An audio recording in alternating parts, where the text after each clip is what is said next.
Halo semua, selamat datang kembali di channel Basic Science.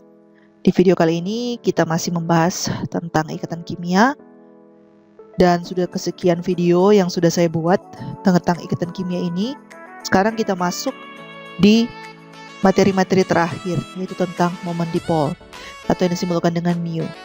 Nah, sebelum kita bahas momen dipol ini, kita perlu mereview dulu kembali bahwa di video-video awal saya tentang ikatan kimia, kita telah mempelajari sebelumnya bahwa hidrogen klorida atau HCl itu adalah senyawa kovalen tetapi yang sifatnya polar. Kenapa bisa seperti itu? Karena terjadi pergeseran kerapatan elektron dari H ke Cl karena atom Cl lebih elektronegatif daripada atom H. Jadi ternyata ketika dilihat nilai elektronegativitas dari masing-masing atom, baik atom H dan maupun atom Cl, ternyata Cl memiliki nilai elektronegativitas yang lebih besar, sehingga distribusi elektron yang digunakan bersama dalam ikatan kovalen itu tidak terjadi secara setara, namun lebih berat atau lebih bergeser ke Cl. Karena apa? Karena Cl lebih elektronegatif daripada H. Oke? Nah, di mana terjadinya pergeseran kerapatan dari elektron ini dilambangkan dengan menempatkan panah silang seperti ini. Jadi kita menggunakan vektor di sini ya, di atas struktur Lewis HCl untuk menunjukkan arah pergeseran. Oke? Atau untuk mengarah atau menunjukkan pada arah atom yang menarik elektron lebih kuat. Jadi kalau struktur Lewis HCl seperti ini, maka di atasnya kita tambahkan panah silang yang mengarah ke kanan, yaitu ke arah atom Cl yang lebih elektronegatif, yang lebih kuat menarik elektron.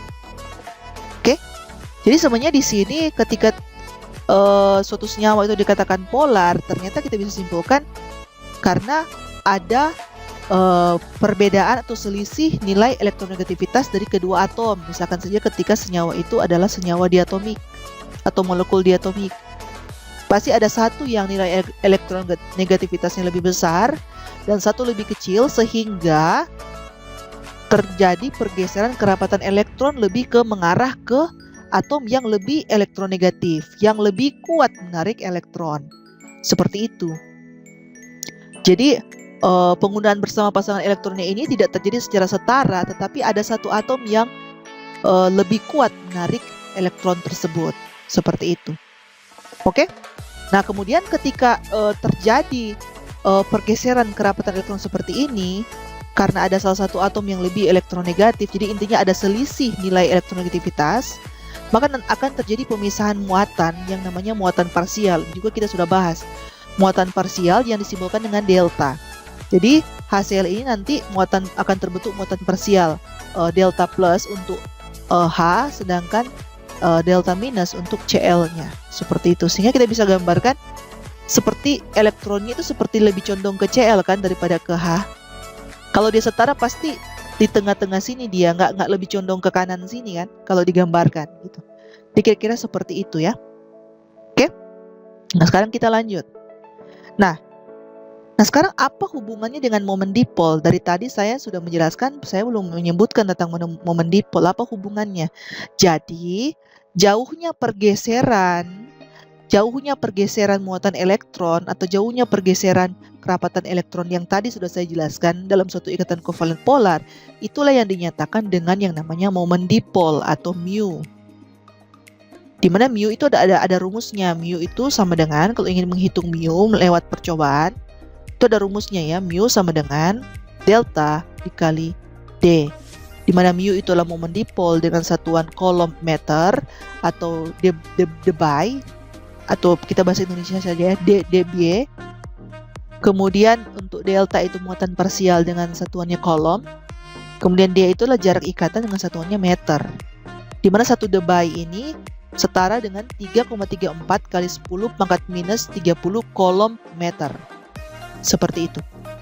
Nah, di sini kita belum akan fokus bagaimana contoh soal perhitungan menghitung momen dipol.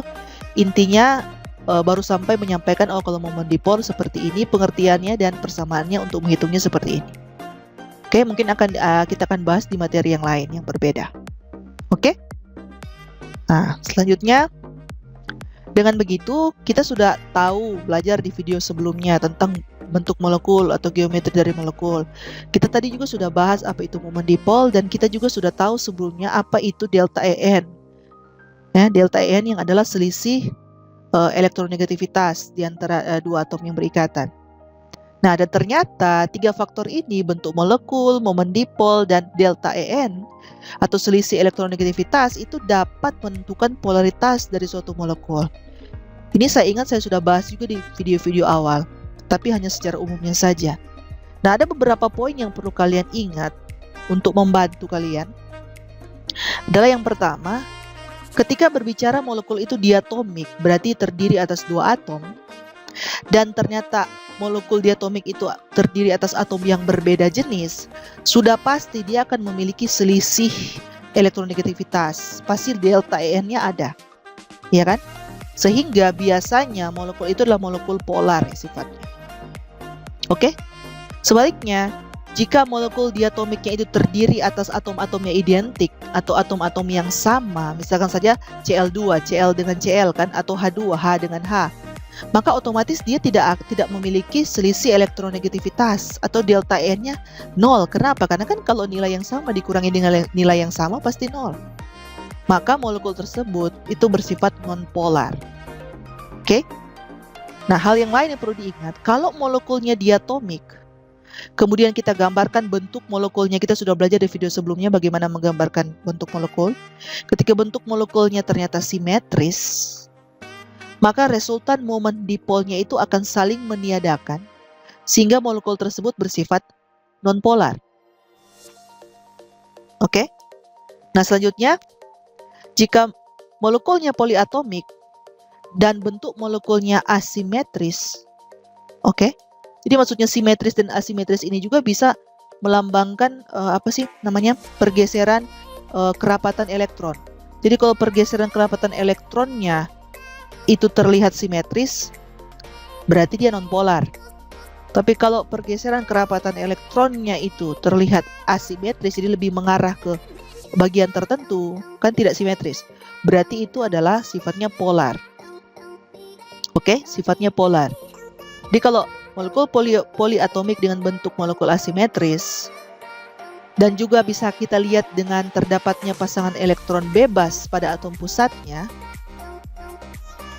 maka dia akan memiliki resultan momen dipol dan biasanya molekul tersebut bersifat polar. Selanjutnya, kalau molekul poliatomik itu bentuk molekulnya linier, bentuk molekulnya linier, maka resultan momen dipolnya ada, tapi karena dia mengarah ke arah yang berlawanan, maka akan saling meniadakan, sehingga sifatnya juga akan non-polar. Seperti itu. Oke, untuk memahami apa yang sudah kita bahas ini, kita langsung lanjut ke slide. Oke.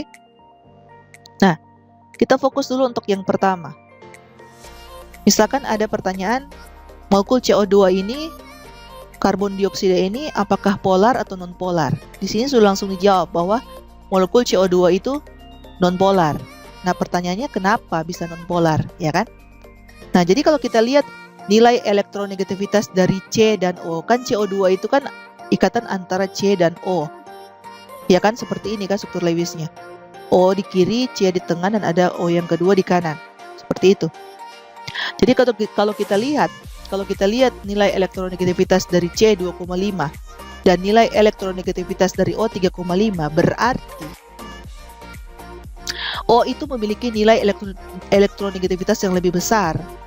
Maka tentu saja pergeseran kerapatan elektronnya akan lebih mengarah ke O, karena O lebih elektronegatif dari C, ya kan? Dan di sini kita bisa lihat bahwa ada selisih elektronegativitas di sini. Selisih elektronegativitas itulah yang menyebabkan terjadinya pergeseran kerapatan elektron dari C mengarah ke O untuk setiap ikatan CO, sehingga akan menghasilkan yang namanya dipol ikatan, momen dipol tadi. Namun, berhubung kedua dipol ikatan itu setara besarnya dan mengarah ke arah yang berlawanan, maka keduanya itu akan saling meniadakan dan resultan momen dipolnya jadi 0. Kita bisa lihat dari gambar ini, ya kan? Ada momen dipolnya ada, tapi kan karena satu mengarah ke kanan, satu mengarah ke kiri, dia akan saling meniadakan. Akhirnya mu-nya, momen dipolnya 0. Seperti itu. Nah, kalau momen dipolnya 0, berarti molekul ini adalah sifatnya nonpolar. Seperti itu. Oke, mengapa dia mengarah dari C ke O? Karena O lebih besar nilai elektronegativitasnya. Sehingga akan bergeser dari C, bergeser ke O, ke yang lebih elektronegatif, ke yang lebih kuat menarik elektron.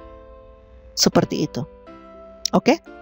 Nah, selanjutnya, molekul H2O itu sifatnya polar atau non-polar. Di sini dikatakan bersifat polar. Pertanyaannya mengapa?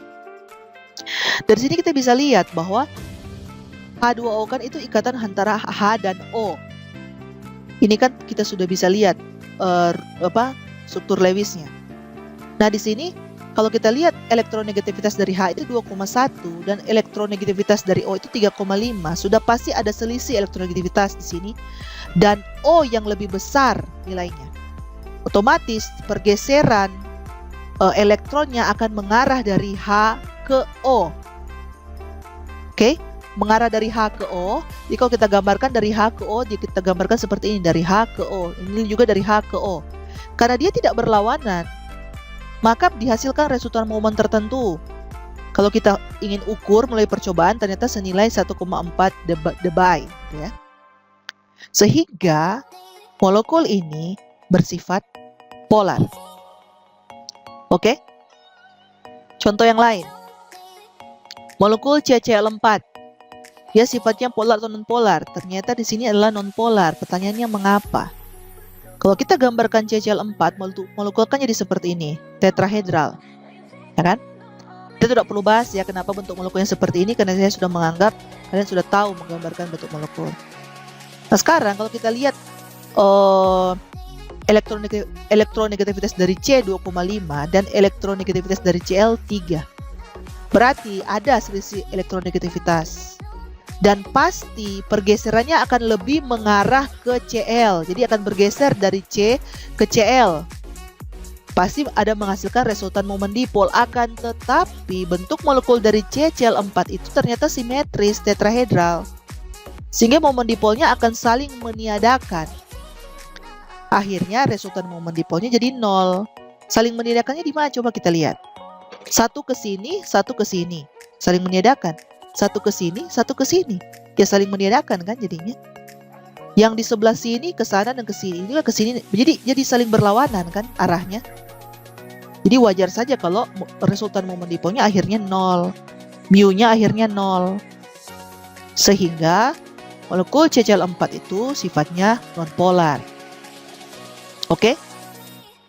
Nah, ini akan berubah ketika salah satu atom kita ganti. Salah satu atom Cl-nya kita ganti misalkan dengan H. Ini sudah diganti ya.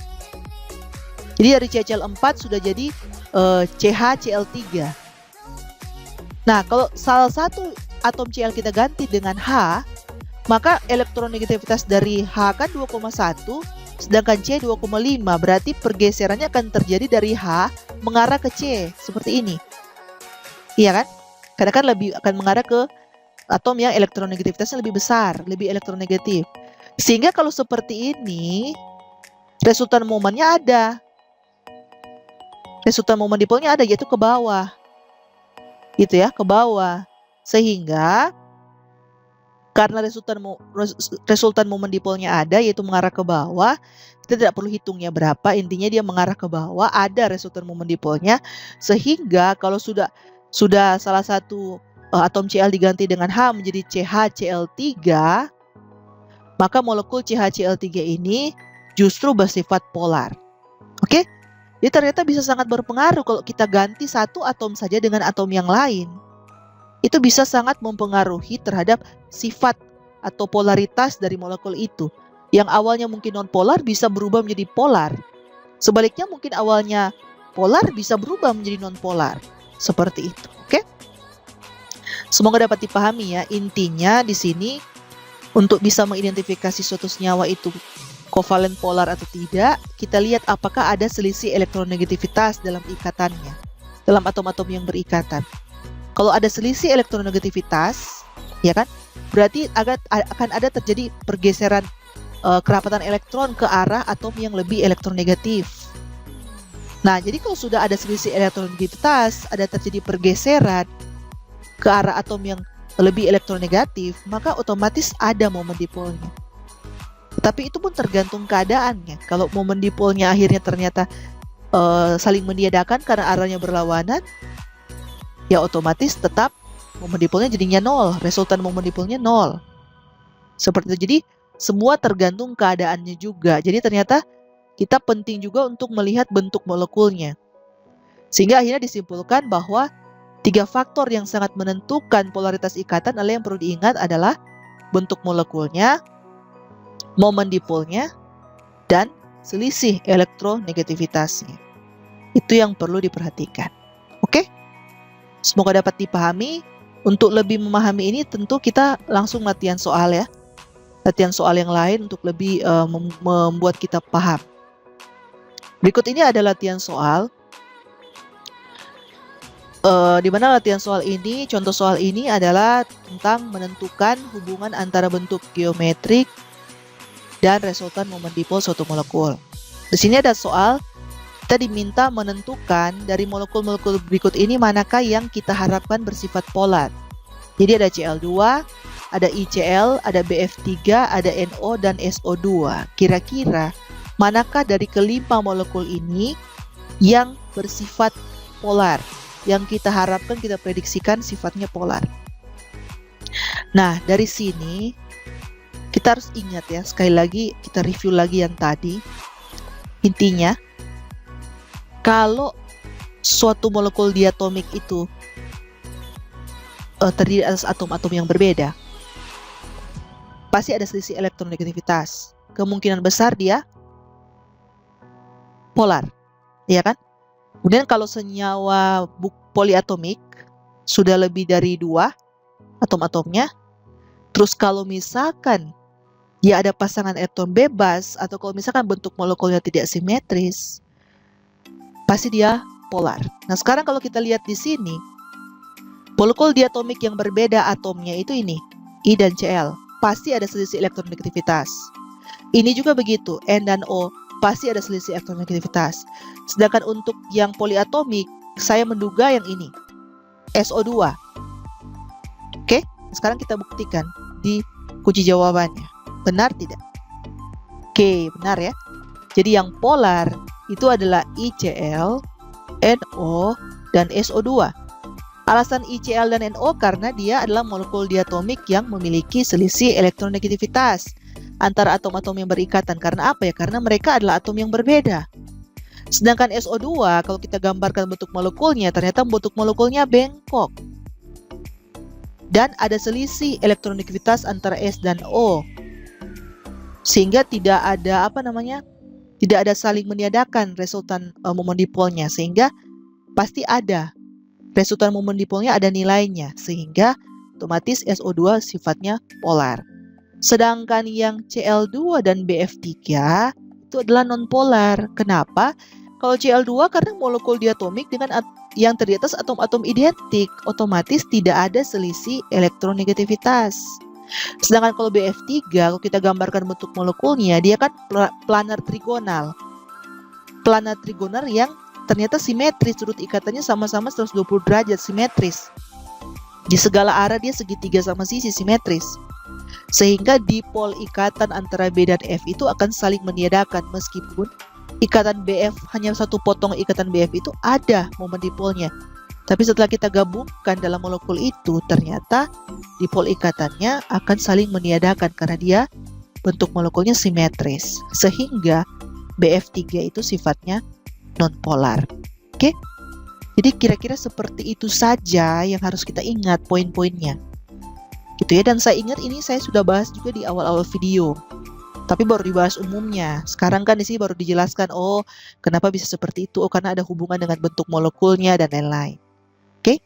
Semoga ini dapat dipahami. Karena itu materi kita untuk ikatan kimia sampai di sini dulu. Mohon maaf jika ada salah-salah kata. Sampai kita berjumpa di video-video saya untuk materi-materi selanjutnya. Makasih.